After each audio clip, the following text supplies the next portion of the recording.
Au printemps, c'est le moment de choisir les tomates, mais avec toutes les variétés existantes, c'est pas toujours facile. Choisir la bonne variété de tomates pour votre jardin peut dépendre de plusieurs facteurs, notamment de vos préférences gustatives, de l'espace disponible, du climat de la région et de la durée de la saison de croissance. Et on commence par le plus important, c'est la météo. Avant de planter les tomates, il faudra vous assurer que la température nocturne soit supérieure à 5 degrés.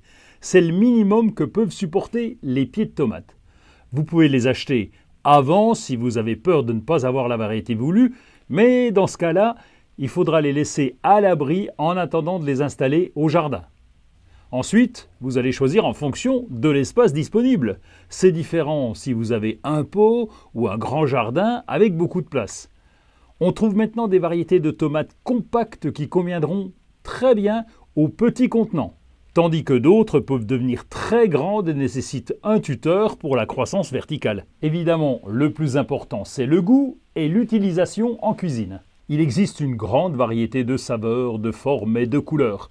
Certaines sont idéales pour la consommation fraîche, comme les tomates cerises, tandis que d'autres sont meilleures pour la cuisson, la mise en conserve ou la fabrication de sauces.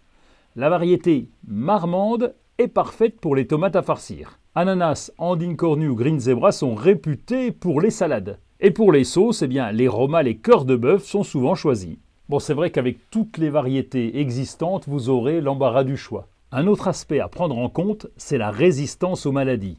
En fonction de la météo, les maladies les plus fréquentes, c'est le mildiou ou encore le cul noir. Les variétés greffées sont plus résistantes à ces maladies. N'hésitez pas aussi à vous renseigner auprès de votre vendeur pour avoir plus d'infos sur ces variétés. Dans tous les cas, un pied de tomate doit être exposé en plein soleil. Et si vous n'avez pas trop le temps de vous en occuper, choisissez des variétés plus faciles d'entretien comme les tomates cerises qui n'ont pas besoin de taille. Si vous avez de la place, plantez les pieds de tomates en pleine terre. Elles seront beaucoup plus résistantes à la sécheresse. En pot, l'espace est limité et l'eau s'évapore plus facilement. La corvée d'arrosage est donc beaucoup plus régulière. Or qu'il s'agisse de petites tomates, de grosses tomates, qu'elles soient rouges, qu'elles soient zébrées, qu'elles soient rosées, l'important c'est de les planter parce qu'en plus elles sont décoratives.